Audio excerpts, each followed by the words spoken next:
I am Flora Lloyd with the Missoula Current, and I'm here with Jason Neal, who is the owner of Radius Gallery. So to start off, when was Radius Gallery established, and how long have you all been in your new building? We opened Radius Gallery just about 6 years ago in the early summer of 2014.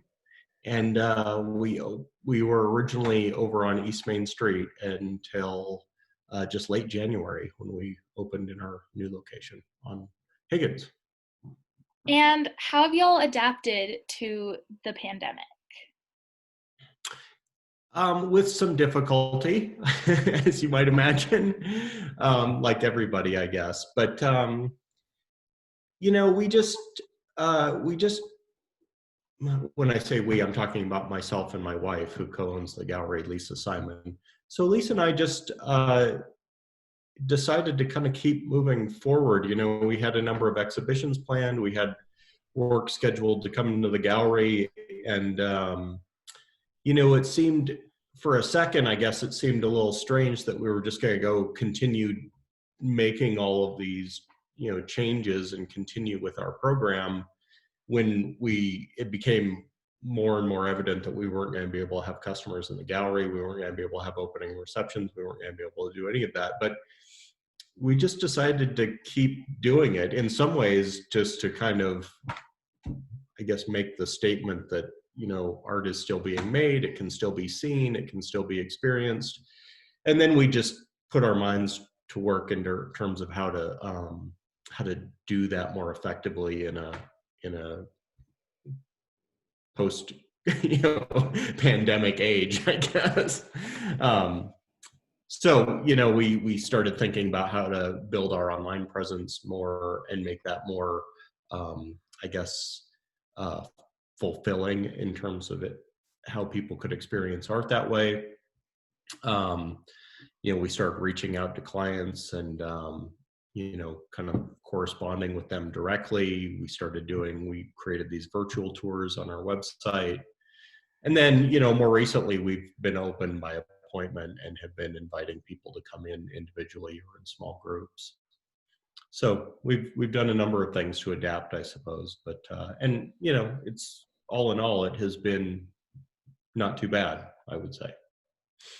Yeah, so now that you're open, are you seeing a lot of people wanting to physically come into the gallery?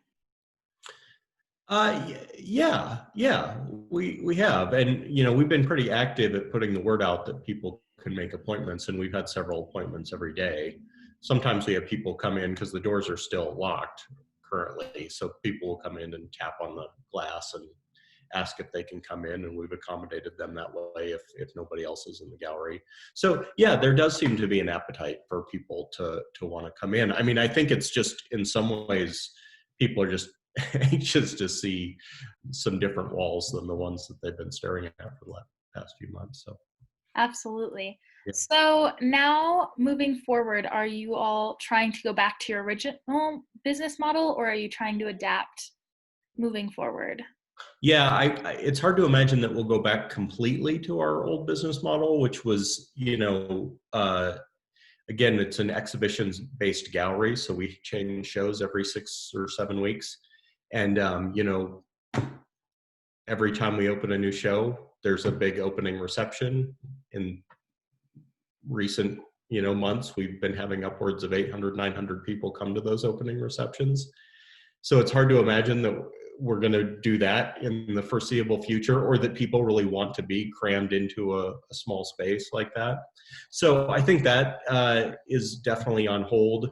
We've also really had a lot of fun doing artist talks over the past few years, where we'll bring 30 to 60 people in and sit them down and chat with an artist for an hour or so. And that's maybe more sad to me, that we can't really be lining up any more of those, because I think that those have been really well, they've been wonderful for me personally. It's a great way to get to know artists, and I think they're very entertaining for the people who attend as well. So I don't know, maybe we haven't really thought yet about how to transfer that online. I wonder if people are, I say this as we're speaking over Zoom, if people are getting a little tired of, the Zoom conversations, but maybe that's just the new normal, and we'll be adopting that as well. Who knows? Yeah, so moving forward, what do you think the long-term impacts of COVID-19, what impact do you think that they will have on the art community in Missoula as a whole? I really don't know. I don't know. This is all so strange and so unprecedented that you know I talk with Lisa about this all the time, and with other people. I think we're all kind of wondering, especially as we seem to be entering this next phase where we're inching back toward normality, but real normality still seems far on the horizon. If and it just I think it's, to me, the big question mark is less about what our business can or do differently. It's more about how are people's behaviors going to change. And, like, for instance, when is that appetite to cram back into a gallery for an opening reception and be shoulder to shoulder with umpteen other people?